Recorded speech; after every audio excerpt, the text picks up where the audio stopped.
शिव जी ने देखा कि एक बालक मंदिर में उनकी पूजा कर रहा है।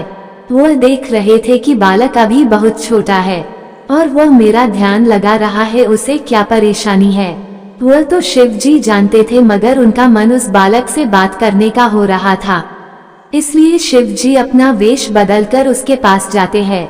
वह बालक उनका ध्यान कर रहा था। तभी शिव जी ने उसे आवाज लगाई। वह बालक देखता है कि एक साधु जी पीछे खड़े हैं। वह साधु जी कहते हैं कि तुम मुझे बुला रहे हो। बालक कहता है कि मैं तो शिव जी को बुला रहा था, मगर वह अभी तक नहीं आए हैं। ये सुनकर साधु जी कहते हैं कि तुम्हें क्या परेशानी है। वह बालक कहता है कि मेरी माता की तबीयत बहुत खराब है, वह ठीक नहीं हो रही है। मैं शिव जी से यही कह रहा था कि उनकी तबीयत को ठीक कर दो, मगर वह तो मेरे सामने नहीं आ रहे हैं। मैंने तो सुना है कि शिव जी की पूजा करने से सब कुछ ठीक हो जाता है, वो मेरी माता को ठीक कर सकते हैं। उस बालक की बातें सुनकर शिव जी प्रसन्न होते हैं, क्योंकि उन्हें पता है कि वो बालक सच कह रहा है। शिव जी कहते हैं कि तुम्हें घर जाना चाहिए, तुम्हारी माता ठीक हो गई है।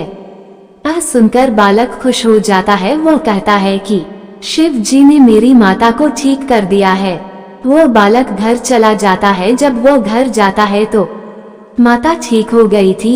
यह देखकर वो खुश हो जाता है। वो अपनी माता से कहता है कि मैं हर रोज मंदिर में जाकर पूजा करता था, इसलिए शिव जी ने मेरी बात मान ली है।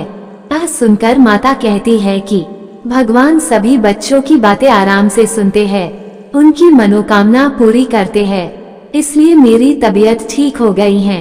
वो लड़का कहता है कि अब से मैं हर रोज शिव जी की पूजा करता रहूंगा। ये सुनकर माता खुश हो जाती है। शिव जी भी उनकी बातें सुनते हैं, वो भी प्रसन्न हो जाते हैं।